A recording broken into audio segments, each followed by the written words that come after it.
โอ้ยผู้สาวน้อยเขาหาแล้วทุกคนเลยสาวน้อยมากินข้าวเปียกสวรรค์พ่มกระเจ้าน้องเลยหงะยาวใครเอาวะสาวน้อยคนโมทุกคนสาวน้อยกระเจ้าสินิยมจงพ่มยาวเลยเอา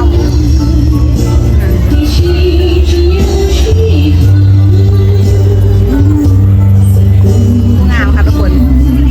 เทียนสาวโมงเลยล่ะเห็นผู้งามๆค่ะเบิ้งมาเบิ้งตอนนี้แหละตอนกินแจงทุกคนก็จะแต่งตัวเนาะแต่งตัวกันงามเลยสบายดีกันตอนเช้าเด้อทุกคนเอ้ยเช้าอีนี่แหละไม่อยากคิดรถมาเบื้องมือมือจะว่าซ้ำจะว่าเย็นมาคิดรถจักรมาทุกคนเนาะรถจักรมากับแม่คูณอันนี้ต้นตาลเปิดหายังท้ามืดหลายยังบุทันไม่ขึ้นมาเธอประสันปกติก็ยังบุคันขึ้นมาส่วนอู้ก็ยังพันมาเรามีนากันไปเว่เอาตัวกุ้งตัวปูมาก่อนอันนี้ใครรู้ทุกคนจะอุ่นเลยเครื่องข้างสันเกียมทาหมดละโอ้เย็นคักมีนามากินข้าวพี่ทุกคนเราซื้อเครื่องซื้อนะมาซื้อเครื่องซื้อมาเอาซะเกียมเครื่องกินเกียมข้าวยังมากินข้าวพี่เย็นคักได้นี่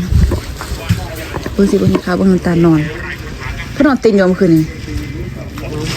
เขานอนเต้นบ่เมื่อคืนนี้นะนอนบ่ได้หอนเป็นยังเมื่อคืน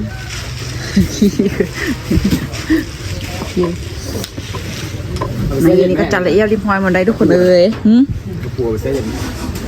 บอกมันแข้งพอเราเดี๋ยวสิแกะมันให้มันอ้อนนิดนึงก่อนมันเก็บมือแกะนะเนี่ยคนเขาเจ้ากัน5กันเริ่มพากันเริ่มเกียมเครื่องเกียมข้าวส่งละว่าจากมากำลังแบบเกียมเครื่องเกียมข้าวแต่เศร้าๆทุกคนเอานี่มาหาได้กันเริ่มเปิดกันมาแล้วหันข้าวปอข้าวเปียกกันเนาะเมื่อวานนี้ก็ได้พอได้ค่ายทุกคนเลยได้เงินกับประมาณ3-4 พันนี่แหละสร้างพันปลายทุกคนเนาะมันเงินประมาณ3,000 ปลาย 4,000 บาทก็พอได้ค่ายอยู่ทุกคนพาเดี๋ยวเนี่ยซีซอกินข้าวกินน้ำก่อนตอนที่ยังบ่ทันมีลูกค้าทุกคนเนาะซอเฮ็ดเวียกเฮ็ดทุกคนเดี๋ยวคนเขาสร้างห้ากระมากันไรข้างห้านี่ยังมิดเลยทุกคนข้างห้านี่ยังว่างเปล่ายังวิไพ่มาเลยน้ำปูน้ำปูเอามาใส่ต้อใส่ตำกินข้าวก็ทุกคนเลยเย็นครับกินข้าวตอนเช้าเลยยักนอนแหงทุกคนเลยจิกมากำลังหลับไปนึงเขาหลับพอสาวทีป่ะเขาหลับคือว่าแป๊บเดียวนึงเรื่องมันลูกค้ามาเข้าหาทุกคนเรื่องปุ๊บปั๊บขึ้นตาส่วงเลยบ้านเขาเปียกคาเฟอร์สิปลายถวยเนาะตาส่วงอ่ะนะเนื้อเต้นเลยแม่นมาโดยอู้พัดอันยังบ่ทันมากำลังว่าลูกค้ามาตอนนั้นที่โพสลงเฟซว่าสั่งตามอย่างนั้นว้าวมาเดียวยังพันโพสต์มุยุมะยะเขาเลยไล่คนแถวกับแบบล่นได้น้อยนึงสิเพราะว่าปกติมาดำคนซ่องคนน้อยเทละถ้วยซ่องถ้วยสิพี่ตี้ฟ้าหน่อยพี่ล่ะติ๊กอ้าวกูกินลางนั้นซ่าหน่อยแบบมาเทละถ้วยซ่องถ้วยสิแล้ววันนี้เรามาไล่ไปเดียวน้ำซุปเผากับเมื่องามอยู่ตอนนี้บัดเข้ามาดูอ้ายเนี่ยน้ำซุปกับเมื่อได้ต้มน้ำซุปใหม่ทุกคนตอนนี้น้ำซุปพอดีเมื่อเลยคิดว่าสิได้เอากลับไปกินอยู่เหือนสะดอกไปต้มลายมื้อนี้มื้อเอาต้มไม่ได้คิดว่าสิได้เอากลับไปกินอยู่เหือนบ่สะดอกพอดีเมื่อเลยก็จิตต้มไม่เหมือนเจ้าเลยรุ่นเดียวมีไหนเมื่อเราอย่างไล่เห็นไหมก็ย่ามันบูดอยู่สุดท้ายบูดหรอเดี๋ยวคุมไฟตลอดเนาะกินแม่งว่าเขาเฮ็ดอุ่นๆตลอดเดี๋ยวเราช่วงนี้มันก็แบบเลิกมันก็เย็นค่ะนะไอ้อู้เครียดมาสิเครียดในค่ายเขาเปียกเฟอร์สิปลายถ้วยทุกคนเลยจะเช้ามานี่เครียดแล้วนี่เดี๋ยวกินมื้อนี้เพื่อสุขภาพคือว่ามีแห้งวันนี้เนาะในค่ายเขาเปียกดีนะเริ่มเช้ามาเริ่มในค่ายเครื่องนะคือว่ามีแห้งเลยทุกคนเลยเช้านี้จะยักนอนแต่จนตอนเช้าค่ะเอ็นอันเดียวเขาเสร็จแล้วเด้อเอ็นตัวที่เหลือ15 โลน่ะ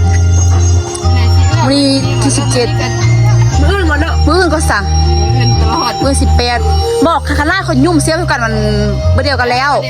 มีหลายคนพาราซอยเด้ฮีทเด้18ได้อยู่3-4 คนเนาะ19เขาให้ไปเฮ็ดฮีทของวันมือแม่น19ซั่วเขาจะสิมากินไก่มันเป็นเราคนนะเขาอยู่เหือนเขาบ่ออกบ้านเขาไปกินฮีทของเขาจะกินไก่เด้และบักกะแลงเต็มเลยปฏิสารเขาตอนมาจะเศร้าเด้มาเปิดห้างแต่6-7 โมงแล้วอีเกี่ยมเครื่องยังมืดเพราะว่าบางทีสาวนี่เขาจะแบบมาโยนมาขอนทุกคนเนาะไปสร้างตีนไก่อีก3 โลมาไว้ต่ำแล้วสิเคียนเด็กวะ หมึกนะอู้เราถ้าเราซื้อมาอีกบ่บ่อยอู้หมึกขนาดหมึกกรอบขนาด หมดหรอ เอาอย่างน้อยนึงอยู่หัน หมดมาเล่นในตัวซอย เมื่อร้านบอกได้ยังตึกติ๊กซอยก็ยังน้อยนึงติ๊กซอยแล้วก็เมื่อวันนี้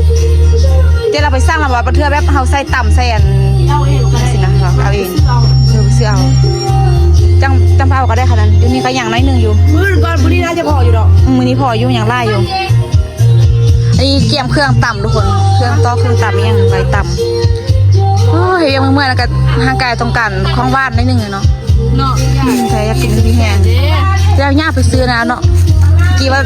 จริงๆซื้อซะมันอื่นมันก็บ่คักปานใดอยากชาเขียว จะพอเอาสายเคี่ยวเขาเกี่ยมเครื่องโอ้ยงามกินตอนเกี่ยมเครื่องนี่นะพอตอนเฮ็ดลูกค้ามาแล้วมันบ่ายกันมันยุ่งไม่ยากเลยคนเดียวเกี่ยมเครื่องเกี่ยมคอยังไง ต้นยาวๆเอาว่ะ ช่วงเริ่มช่วงแล้วเขาจะเตะบานมามอง11 โมงแล้วกับบ้างแรงเนาะได้ค่ายดีตอนช่วยกันได้ค่ายยี่เขาเปียกเขาสิทุกคน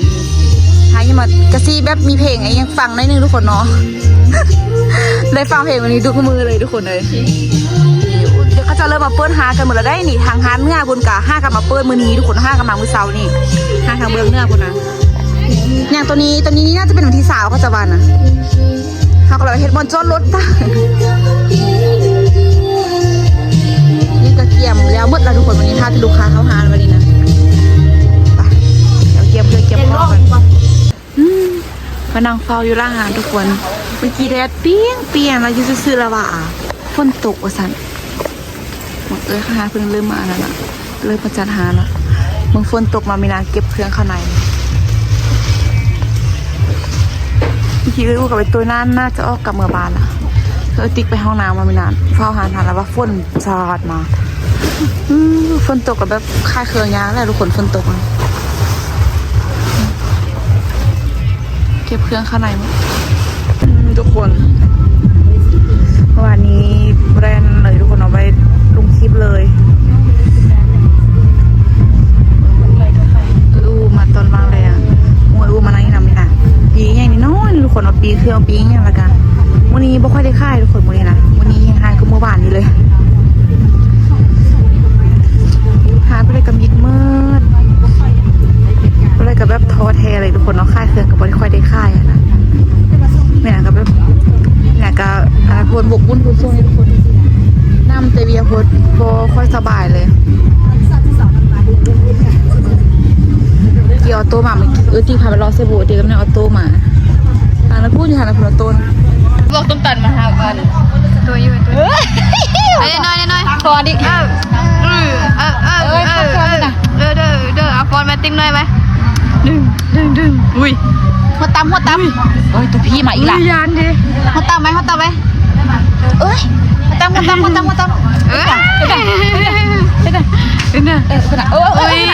มักอีกนะเว้ยเป็นนะหรือว่าซื้อหรือเข้าไหมยังมักอีกเดี๋ยวนี้นะ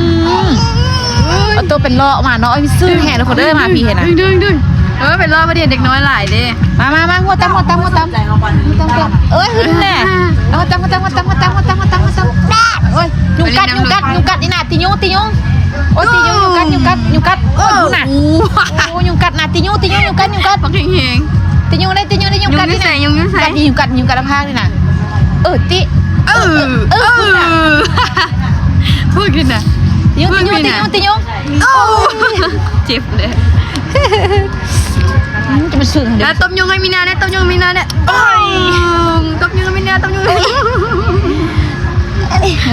ลงยังงานแล้วเพื่อนไปเอาพี่โอ้น้ำไผ่เย็นยานบ่อุ้ยตัวเสียงซื้อกระพายเสียงมาเฮาอ่ะนะแม่เราไม่เป็นอะไรโคตรเฮาเลยเนาะเป็นแดนเพื่อนฟอนซื้อแห้งมาพีเนาะซื้อคักซื้อไหนพุ่นน่ะเอาฟอนหรือว่าห้องมั้ย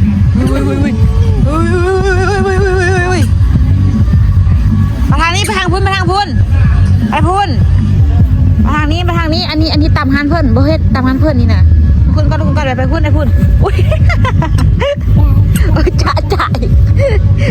ยไก่สักก่อนโอ้ยไปทางได้ไปทางนี้โอ้ยคุณน่ะโอ้ยจะมาซื้อว่ะพลังไปอยู่ก่อนเบิ่งฝั่งละพายบ้านไหนนี่กิโลใส่ฟังก่อนคุณน่ะ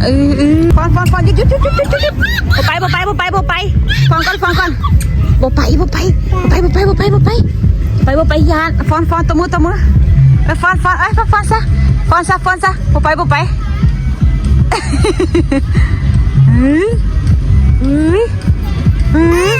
มียังยาอุ้ยมันนี่ไม่ยังอุ้ยเด้อสั่งเด้อเด้อตึงเงี้ยวไหมเงี้ยว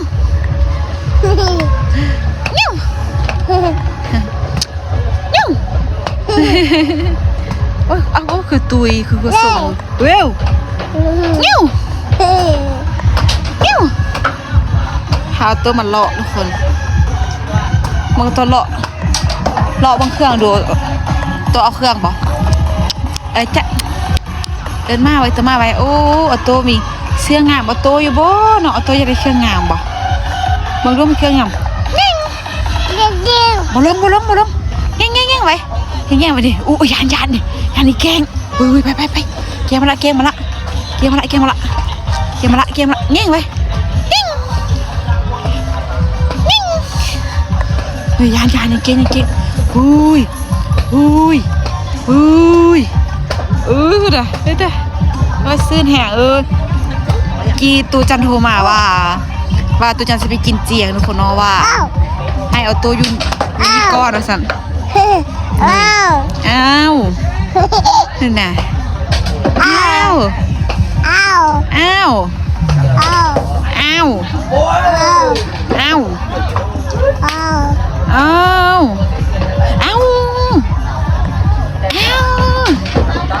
ตูจันไปกินเจียงว่าฉันมาเอาตัวไว้ก่อนถ้าตูจันกินเจียงแล้วเราจังเสียนั้นทุกคนเนาะ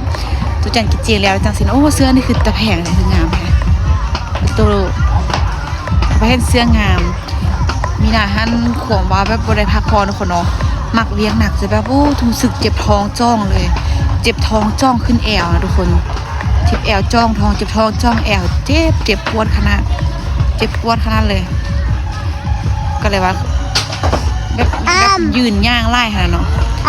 เอา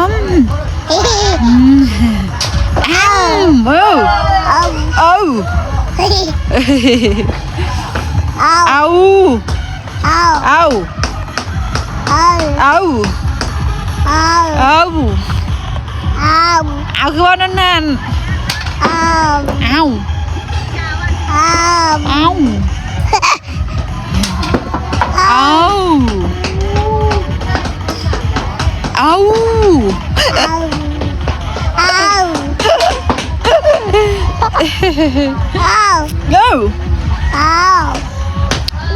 ถ้าว่าจะไปอีโก้ทุกคนนะคะว่าเจ็บปวดเสาแต่ว่าก็เริ่มคลายๆมาแต่ว่าก็ยักไปอีโก้อยู่ทุกคนอย่างแต่ว่ายังไม่ค่อยบ้างนะตัวต่างกับไปกินทุกกี่อย่างเลยบุญให้พาไปเด้นะน่าจะประมาณถ้าบางตัวต่างมาโบแรงบางคำโบข้ามมีหนักกระสีออกไปแต่ว่าบางตัวต่างน่าจะกี่อย่างกันน่าจะมาข้ามเพราะว่าห้ากับขี้ยังบุทันใดนะทุกคนซะ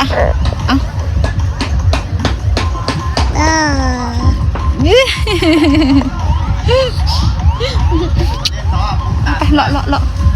ะกันผ่าตัวเลาะกัน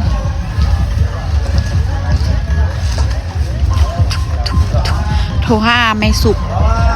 แม่ไอตัวเนาะเพิ่นมาเป็นน้ำยกแบบยกเครื่องนอกเครื่องหนักสถานการณ์คุณช่วงนี้มันหนักกับแบบย่างไปย่างมาแล้วก็อดนอนได้ด้วยขดโซ่ใกล้เคยนะเดี๋ยวถ้าเบิ้งว่าจะไปเอโกเบิ้งตัวจริงทุกคนเนาะก็คงจริงมอนัดกับเป็นวันที่26คนที่มอนัดนะแต่ว่าก็น่าจะไปก่อนเนาะเพราะว่าใครว่ารู้สึกปวดมาไล่กับสิไปทุกคนว่าเขากินยาบ่ได้เด้เนาะไปถ้าเมื่อบอกหรือว่าเขาเบิ้งนิดนึงก่อนบอกเบิ้งนิดนึงบอกเอาไหมเอา เอาไว้เอาเว้ย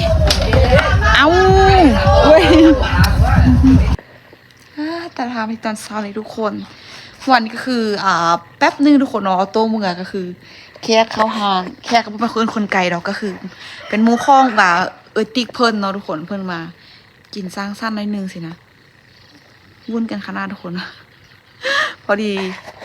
ประมาณ11 โมงเลยประมาณเกือบ4 ทุ่มคนเนาะเกือบเที่ยงคืนนะมีนาก็เลยว่ากลับซะพอดีติ๊กกับไอทันวาเพิ่นมาทุกคนเนาะก็เลยว่าเพิ่นเฝ้าเขาจะเอากินนะมีนากินบ่ได้มีนาก็เลยบ่อยากอยู่ เพราะว่าเดี๋ยวสินะพอดีตอนเช้ามาไอเต้ยกับอู้เข้าไปหามาเนาะมีนายังพันได้เข้าไปหาจากบ้านเถื่อเอาผ้ามาซักทุกคนเอาผ้าปูโต๊ะปูนะคะน่ะเอามาซักเพราะว่ามันเปื้อนแห้งมีนาก็เลยว่าซักตรงนี้อบแห้งนะเดี๋ยวถ้าไอเต้ยกับอู้มาแล้วก็สิออกไปเลยคนตายไปกรีดยางผู้เดียวทุกคนตั้งแต่เมื่อวานนี้เนาะตายไปกรีดยางคนเดียวตั้งแต่เมื่อวานนี้ตอนแรงแล้วก็มาตอนเช้าตายก็ไปกรีดคนเดียวอีกหมดส่วนเนาะกรีดขึ้นหมดส่วนตอนนี้ก็5 กับผ่า5 กับไปยอดมีนาก็ยังอยู่ที่ท่าไอเต้ยกับอู้เนาะจักน้อยกันน่าจะมาน่ะก็เราอบผ้าทุกคน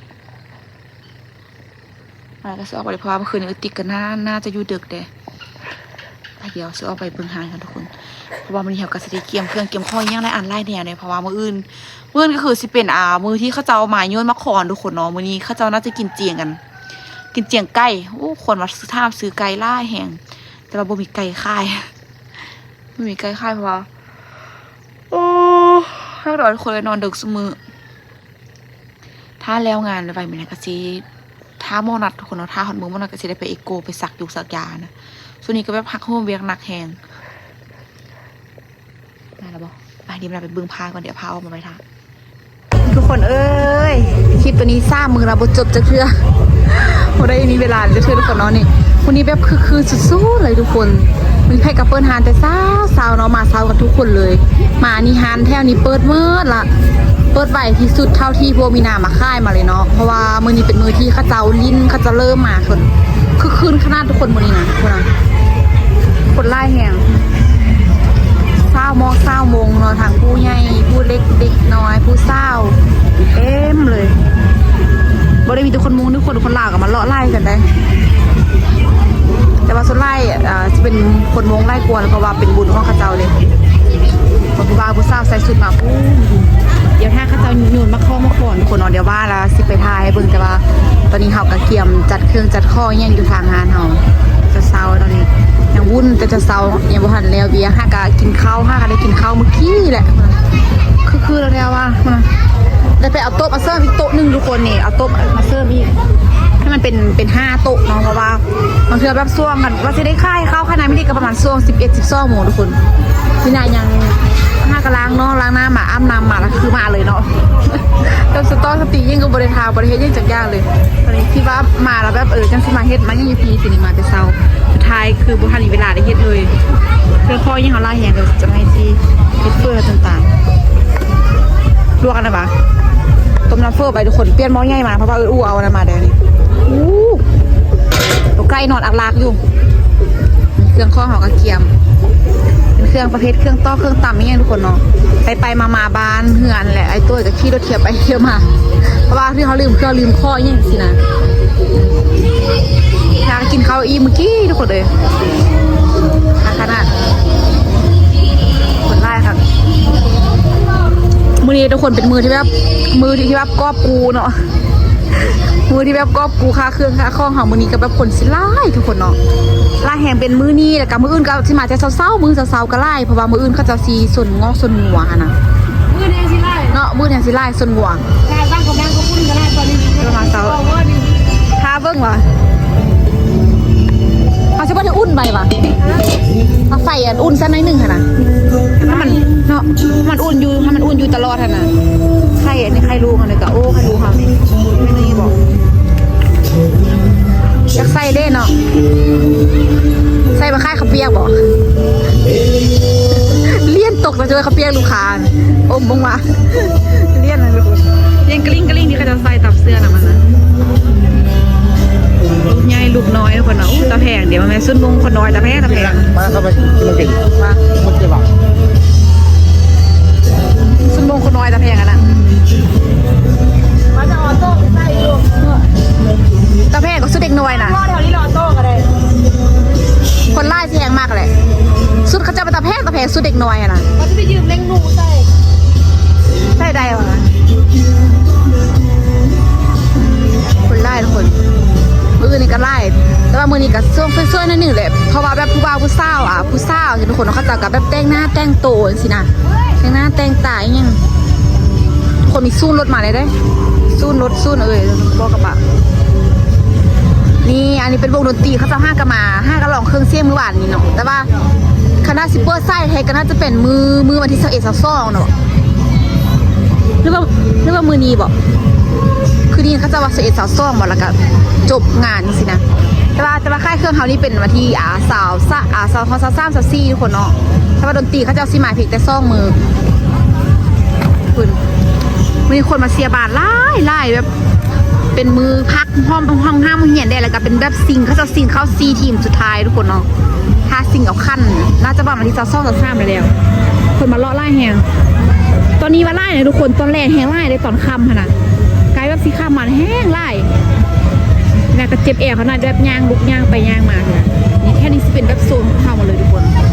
โซนค่ายเครื่องค่ายข้อยังหมดเลยเนาะโซนแบบข้องยูข้องกินขนาด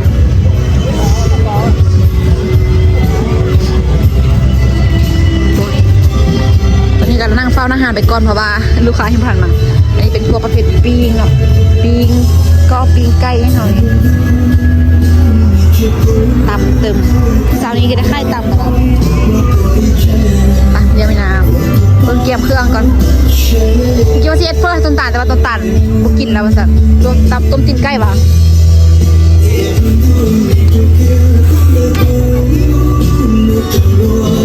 ดูเขาเล่นกันดิเอาบุกินให้นี่น่ะมีแพ็คหนึ่งก็แพ็คใหญ่ๆนะเดี๋ยวเกี่ยมเครื่องกันทุกคนเลยตอนนี้นั่งทานข้าวขอบคุณเขาจะยังบุคคลมากินคนส่วนใหญ่เด็กน้อยนะคะจะซื้อแบบซื้อปิ้งซื้อข้าวขนมซื้อน้ำซื้อเคกพวกนั้นผู้ใหญ่ยังลงไปเสียบานยังพันขึ้นมาเลยยังพันหัวตอนเขาจะโยนมาก่อนขอบคุณทุกคนหอมแม่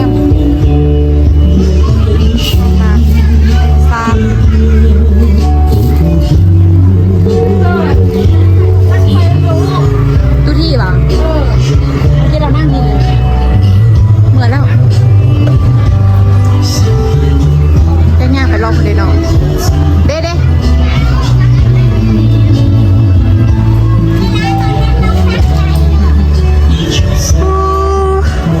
ลือกโดดเด้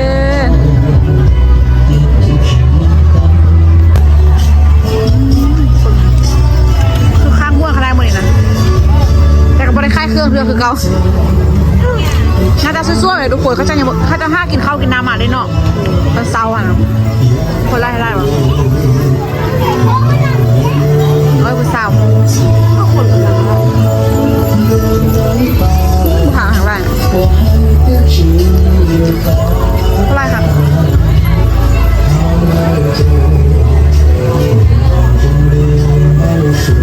ทางไร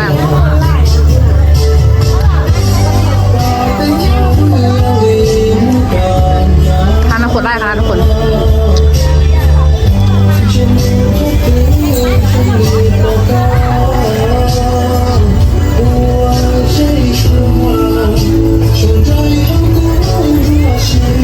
เขาจะย่างมันจะพูดหรือเขาจะย่างออกมาพี่นะ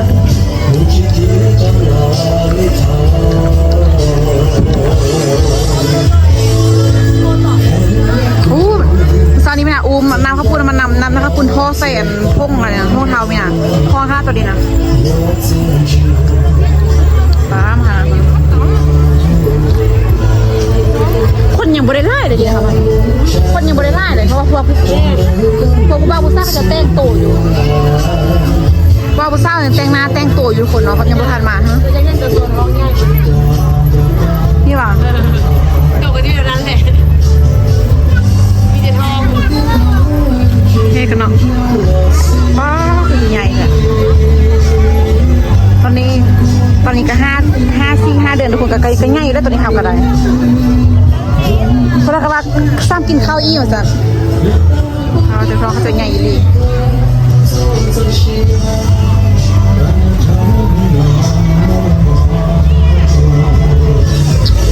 คณะม่วนค่ะทุกคนเอ้ยคนไล่นี่ คณะค่ายเครื่องแห้สิม่วนเนาะแต่ว่าหานกินข้าวกินน้ำกันอย่างบ่หันค่อยได้ค่ายทุกคนเพราะว่ายังผ่านพรหมู่ค่ายเถอะ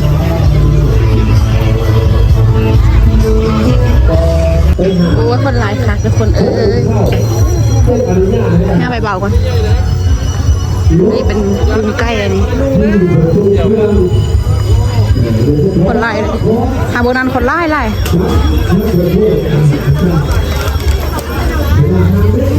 โอ้คนไข้เลยยืนคนโคตรข้างคนนะโอ้แค่นี้คนไล่เขาแถวนี้นะหล่อแร่ทางหานเผามิดทุกคนเลยถ้ามีคนไล่3 โมงขึ้นหลายแท้อุ้ยสุดคนอยู่มอกลิ้งแต่แพ้สุดเด็กน้อยสุดผู้น้อยเขาเจ้าหาโอ้แดดร้อนค่ะส่วนนี้คนไล่อยู่บ่ต่างๆมันนั่งโอ้ส่วนนี้ก็คนไล่กันเอาน้ำกันจ้าค่ะก็แถวโซนนี้คนไล่ค่ะทุกคนได้ค่ายดีส่วนนี้นะคนน่ะจักต่ำจักปีเนาะได้ค่ายดีค่ะภาครัฐและเอกชนจะให้ดูการร่วมมือช่วยกันเพื่อให้งานของเราเริ่มมิดมาแล้วมาหาเขาแล้วโซนแรกเขาจะย่างลงฐานนี่มืดได้อนุญาตและเทเกี่ยวกับการพัฒนาและท่องเที่ยวเป็นปัญหา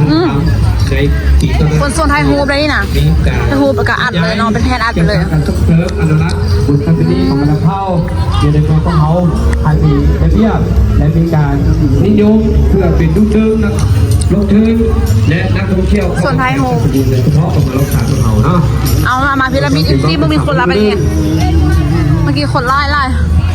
หายเจ้าไม่เจ้าไม่ค่าสองถ่ายหยอกเน่ยอดจอดใช้กาซาของเรียนยูหันยังอนุญาตแต่ชีได้ยิงตั้งประหังมั่วเชิงมั่วของตาแต่ชีเป้ชวนซี่ลูกโอ้ยผู้สาวน้อยเขาหาแล้วทุกคนเลยสาวน้อยมากินข้าวเปียกสวรรค์พ่มเขาจะน้องเลยงาใครเอามาสาวน้อยคนโมทุกคนสาวน้อยเขาจะซีนิยมจงพ่มยาวเลยสวรรค์พ่มน้องไหมเขาเลยมันจ้องยาวนิดนึงเลยมันยักษ์เป็นขันมือเขาหาส่วนๆมันยักษ์ตัดผม6 คนเสียเนาะ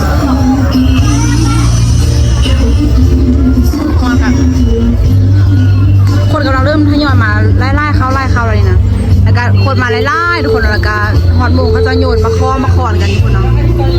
โมงแล้วโยนมาคอนมันซ่องซ่าโมงแหละว่าโยนมาคอนถ้ามันห้อมไป1 เหมือนเนาะยังฮอนอยู่ว่าเขาจะพี่นาเคยยืมเขาจะโยนมาคอนเทื่อนึงทุกคนมาพร้อมตุ๊กกระโดดบนเศร้า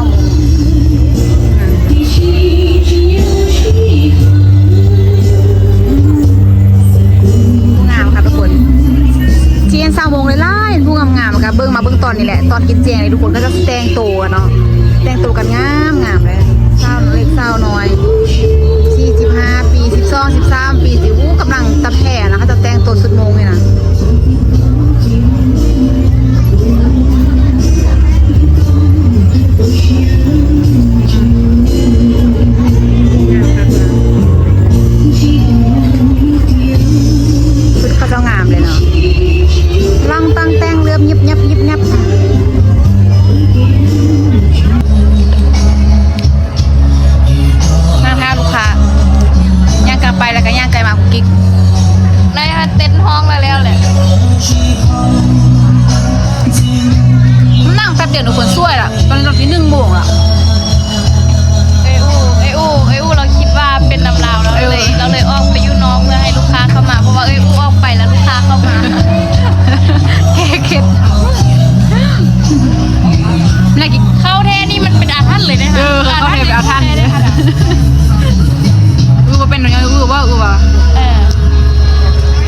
บอกทุกคนแบบว่าโซล่าแบบมีแต่คนมุงแล้วก็แบบพวกเขาจะมาค่ายกับแบบเป็นคนมุงก็จะฮูจักกันสินะ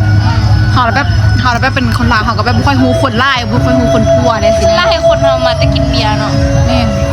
กินมายิกมาย่อยคนครับแต่ว่าแบบมือนี้เป็นมือเขาแบบคนวงอีนี่ขนาดแล้วเขาจะเอาเราคนวงมาไล่กูคนลาวแล้วก็โซล่าเขาจะก็แบบเรือเข้าหานที่เขาจะฮูจักสินะคือไทยบ้านเขามาก็เรือเข้าจะคนฮูจักข้างหาทางน้ำพุนอ่ะได้ค่ายดี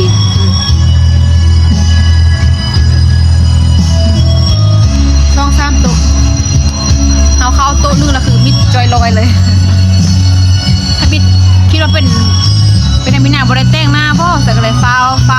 วลูกไปแต่งตัวนิดนึงยาลูกค้าบอกล้าเข้าหันคุณตาลีรับน้ำล้างหน้าแล้วออกมาเลยนะบริถ่ายยังจะย่างเลย เอาไป ฟาวเลย ใส่ เต้นอยู่นี่เลยบอกฟาวมาเฮ็ดเบียบพนักมาเกี่ยมเครื่องกับตัวสีแล้วมันยุ่งไม่ยากไล่อันไล่แนวทุกคนแล้วเครื่องแล้ว ต้องหลังให้เป็นรีบบ่ต้องให้เห็นฮะ โดนเห็นหน้าวะถ้าเบิ่งตัวแรงๆบ่ได้ปะมาพอสิได้ค่ายอยู่บ่แต่เราก็ได้ค่ายพวกน้ำพวกยังก็ได้ค่ายพอได้ค่ายอยู่ทุกคนแต่ค่ายต่ำค่ายน้อยหนึ่งอะแต่ว่าคนก็ยังแบบโบค่อยเข้าไล่มันได้ค่ะนะ ที่นี่อ่ะ เข้าไปบ้านหนึ่งแล้ว เข้าบ้านหนึ่งแล้วก็มิดจิลี่เลย อ๋อเฟอร์ไอ้กินเนี่ย มิดแทมิดบ้ามาทุกคนเลยเด็กคลิปนี้สิได้ข้อตัวลาไปละเดี๋ยวถ้าเบิ่งประมาณตอน1 โมง 2 โมงวันที่เขาจะซิมยนต์มาขอนเนาะแล้วเดี๋ยวพี่นาสิไปเลาะย่างทายบรรยากาศให้เบิ่งทุกคนเลยตอนนี้ก็ฟังเพลงม่วนๆไปนำกันเด้อยินดีข้อตลาดก่อนทุกคนเป็นกำลังใจพวกเราได้ค่ายดีตัวนี้เด้อทุกคนเด้อบ๊ายบายเจอกันคลิปหน้า